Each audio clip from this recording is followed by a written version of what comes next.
Hello, Joe508. How are you? So we are now entering in to the individual segments of the class. This one's led by Dana Anderson on epidemiology, and so I encourage you to go through all the links. Okay, and really, it's important that you go ahead and read through the article that Dana went ahead and did the analysis on.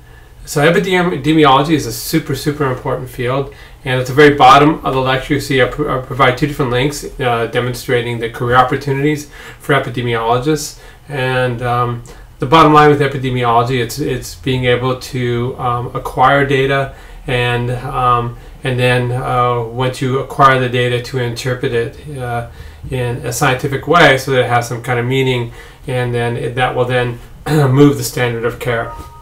Another big part of epidemiology is we acquire this new knowledge by surveying people under different types of conditions, and you'll see there's a large discussion about of course age being a risk factor for so many diseases, but also things like socioeconomic status, education, race, and things like that. And so at gerontology we're actually pushing for a brand new program where we're going to start looking at the impact that poverty has on a life course and likelihood of getting disease. So I mean there's a ton of independent variables that contribute to epidemiology, and that's what makes it a little bit different, but it still kind of gives us direction. Dana did just an amazing job. Okay, and thank you, Dana, for doing this. And it's, again, it really points to, when we start looking at the concept of this geriatric trauma consultation service, is you really need to have specialists that understand the unique phenomena, the unique personal experiences of that patient. And an elderly patient is far different than a 20-year-old, a 50-year-old, and even a 60-year-old. Okay. You know, and so you've got to understand their response to medication, how different that is. You know, there's a whole dilemma in terms of over medication with antihypertensive meds. You know, this is really important when you're in your 60s, but when you get in your 70s and 80s, you got to really rethink that.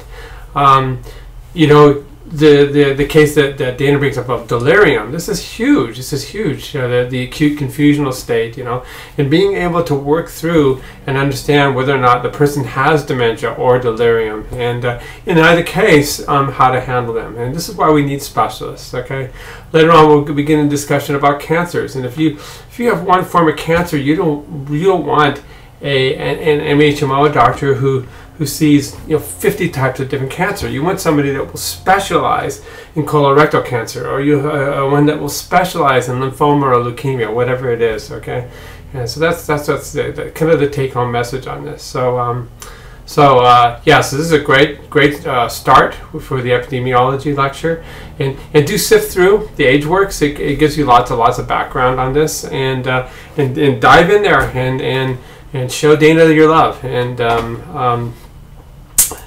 and make this a really worthwhile kickoff discussion. Okay, so we'll see you guys on Monday, on Tuesday. Sorry, Tuesday. Got to get that right. Tuesday, Friday. Okay, thanks.